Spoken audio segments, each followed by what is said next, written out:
Halo teman-teman semua, Assalamualaikum warahmatullahi wabarakatuh. Kali ini kita akan mendengarkan perkataan Habib Rizik yang jadi kenyataan tentang korupsi ya teman-teman. Dan di sini yang lagi viral-viralnya korupsi timah 271 triliun. Dan ini udah dijelaskan oleh Habib Rizik sebelumnya dan terbukti. Oke, kita lihat saja ke videonya. Tidak dikorupsi, itu orang se-Indonesia bisa dapat gaji 20 juta per bulan tanpa kerja. Di zaman sekarang ini nih sekarang nih, rezim yang sekarang nih, korupsi sama meja-meja yang dibawa lari.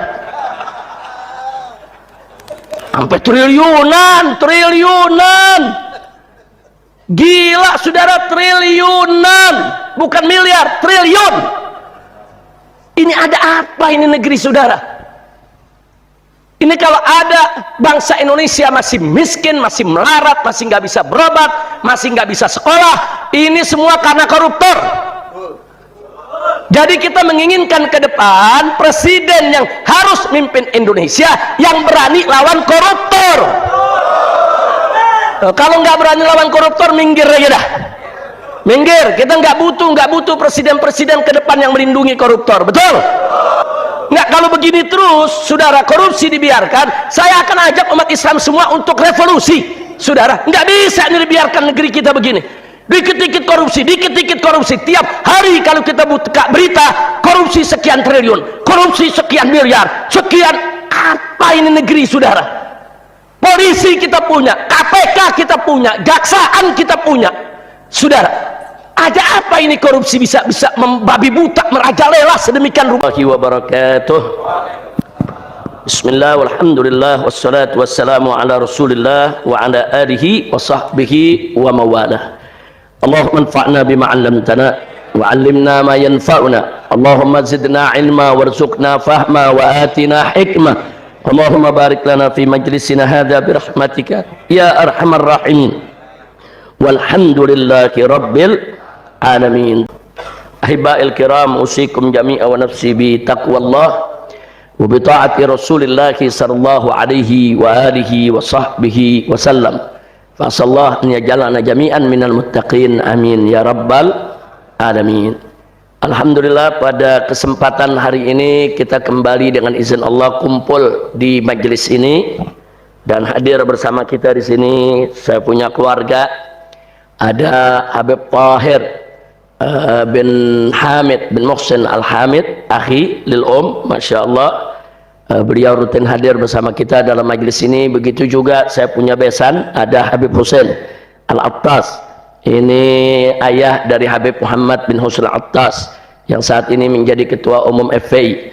Di sini juga ada Habib Hadi Al-Habsyi. Alhamdulillah, ini kakek dari anak yang kita akikahkan hari ini. Jadi ini abah daripada Habib Muhammad Hadi Al-Habsyi. Kemudian di sini juga masih ada Habib Mahbar Al-Attas. Nah, ini orang tua atau suami dari ibunda Habib Hanif Al-Attas. Kemudian di sebelahnya ada Habib Taufik Al-Idrus. Ini juga saya punya besan. Beliau adalah ayahanda dari Habib Irfan. Nah, di sebelahnya lagi makin kemari ini Habib Taufik juga, namanya sama-sama Taufik ini. Cuman yang itu Taufik Al-Idrus, yang ini Muhammad Taufik bin Syahab. Saya punya kakak, saya akhi lil ab. Yang berikutnya lagi ini udah sangat terkenal nih, Habib Muhsin bin Zaid Al-Attas.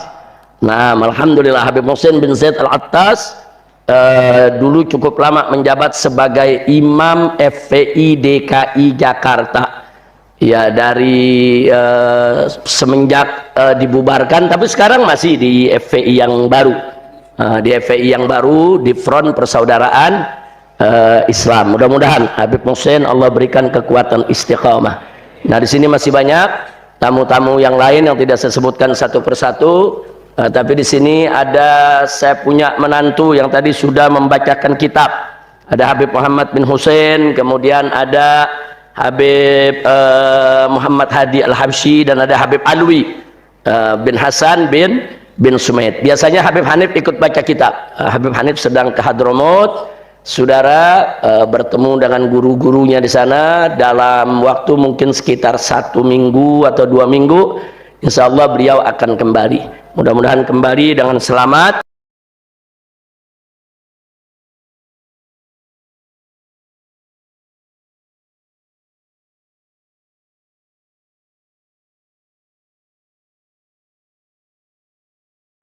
sampai di tanah air. Amin ya rabbal alamin. Di sini ada Habib Zaki, di sini Habib Ahmad Al-Jufri. Ini Habib Ahmad Al-Jufri yang bulan kemarin, Habib ya. Bulan kemarin kita mengakekahkan cucu beliau. Hari ini cucu saya. Nanti mau lihat akekah lagi. Udah ada yang daftar lagi. Bulan depan ada yang mau akekah di sini katanya. Masya Allah. Khair insya Allah. Kalau tiap bulan ada yang akekah, makan kambing terus kita. Barakah. Mudah-mudahan anak-anak yang diakekahkan semuanya Allah kasih panjang umur dalam taat dan ibadah, dalam sehat walafiat. Amin ya rabbal alamin. Baik ya kawan, pelajaran demi pelajaran sudah kita dapatkan saudara, dan tadi ada hal yang sangat menarik di bagian akhir yang disampaikan oleh Habib Muhammad bin Husain Attas, di mana beliau membaca kitab Al-Hikamnya lil Imam Al-Haddad. Nah, jadi beliau tadi mengingatkan kita jangan kita saudara melakukan maksiat dengan niat taubat. Maksiat dulu habis itu kita bisa taubat. Umur nggak ada yang tahu. Begitu kita maksiat, tahu-tahu malaikat maut ngejemput. Na'udzubillah min dzalik. Makanya yang namanya taubat jangan ditunda-tunda, dan maksiat itu saudara jangan kita biarkan terus-menerus kita lakukan. Na'udzubillah min dzalik. Nah, berkaitan dengan ini ya ikhwan, kita melihat kondisi yang ada di negeri kita saat ini persis seperti yang disampaikan oleh Habib Muhammad tadi. Banyak orang yang sengaja melakukan maksiat saudara dengan nganggap enteng, nanti kan gampang taubat, nanti kan gampang, walaupun saya korupsi nanti hasil korupsinya bagi-bagilah buat masjid, buat pesantren, buat ngehajiin para ustadz. Jadi mereka ingin melakukan pencucian uang. Itu namanya pencucian uang saudara. Uang-uang haram yang mereka kumpulkan, mereka dapatkan, kemudian mereka sengaja sebagian mereka salurkan ke masjid, salurkan ke pesantren, salurkan ke dakwah saudara. Tujuannya bukan dia melakukan kebaikan, bukan. Dia ingin menghilangkan jejak korupsinya, dia ingin mencuci daripada kekotoran uangnya, dan ini banyak terjadi di kita punya mendarik. Maka itu melalui majelis ini saudara, saya ingin mengajak semua sekali lagi dan sekali lagi, yuk jaga diri kita dari makanan yang haram, dan jangan sekali-kali kita mencuri, apalagi korupsi. Apa beda mencuri dengan korupsi saudara? Mencuri itu efek dampak negatifnya biasanya hanya terjadi kepada korban pencurian. Dia mencuri, korban pencuriannya yang kehilangan harta. Kurang lebih sebatas itu saudara, itu pencurian. Walaupun kalau pencuriannya meluas, masif, tentu dia punya kerugiannya akan semakin besar untuk masyarakat. Tapi secara umum pencurian itu yang dirugikan adalah korban pencuriannya. Beda dengan korupsi. Kalau orang korupsi dari satu perusahaan saudara, maka yang dirugikan bukan hanya pemilik perusahaan, tapi seluruh pekerja. Ada berapa ribu yang kerja di situ, semua ikut dirugikan. Jangan lupa tuh. Jadi beda dengan orang mencuri kambing di kandang seseorang, yang rugi cuma yang punya kambing. Dia masuk ke rumah orang, dia mencuri TV, yang punya cuma yang rugi cuma yang punya TV rumahnya. Tapi beda dengan kalau orang korupsi di satu perusahaan, dia korupsi besar-besaran di situ, maka yang dirugikan semua orang yang bekerja di pabrik tersebut saudara. Bahkan ada efek domino. Gara-gara dia korupsi, akhirnya produksi perusahaan tersebut menurun, sehingga sebagian tenaga kerja di PHK gara-gara yang korupsi. Dan nggak sampai di situ saja, kadang-kadang yang saudara yang home produksi saudara, yang suka sebagai penopang daripada perusahaan, biasanya perusahaan itu bagi-bagi ke masyarakat. Saudara, dia punya perusahaan besar tapi dibagi-bagi. Oh, di kampung ini nanti buat ngetakinnya, oh di kampung ini nanti bikin anunya, saudara. Nah, ini ada perusahaan-perusahaan kecil yang di rumah-rumah, saudara, ini yang merupakan nyantel ke perusahaan tersebut, bangkrut semua. Nah, jadi kita bisa lihat berapa ribu, berapa juta orang yang dirugikan. Itu korupsi. Jadi beda korupsi dengan mencuri. Jadi jangan dipandang enteng, korupsi sama itu dengan mencuri. Gak, korupsi lebih jahat dari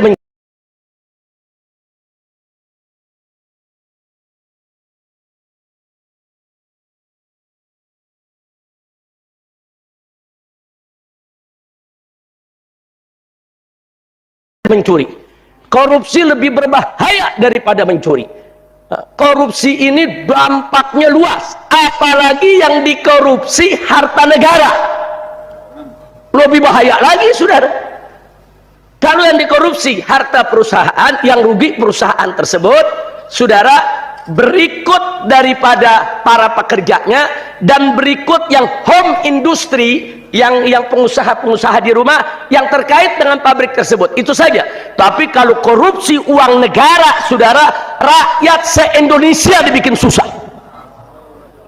Hati-hati, saudara. Gara-gara mereka korupsi, akhirnya negara ini kekurangan uang, kekurangan dana untuk bangun rumah sakit, untuk bangun sekolah, untuk bangun segala macam fasilitas umum. Gara-gara yang korupsi, akhirnya fasilitas umum banyak yang terlantar. Gara-gara yang korupsi, saudara, akhirnya rumah sakit nggak mampu untuk melayani orang-orang miskin yang mestinya dijamin kesehatannya, saudara. Gara-gara mereka korupsi, akhirnya banyak perusahaan gulung tikar, saudara. Gara-gara mereka korupsi, yang mestinya kalau nggak ada korupsi, rakyat Indonesia yang sekarang ini dia punya jumlah sudah 270 juta jiwa, saudara. Sampai-sampai para ahli ekonomi mengatakan apa? Dari nikel saja, nikel nih, kita cerita nikel saja kalau tidak dikorupsi, itu orang se-Indonesia bisa dapat gaji 20 juta per bulan tanpa kerja. Ini negara kaya ini, saudara.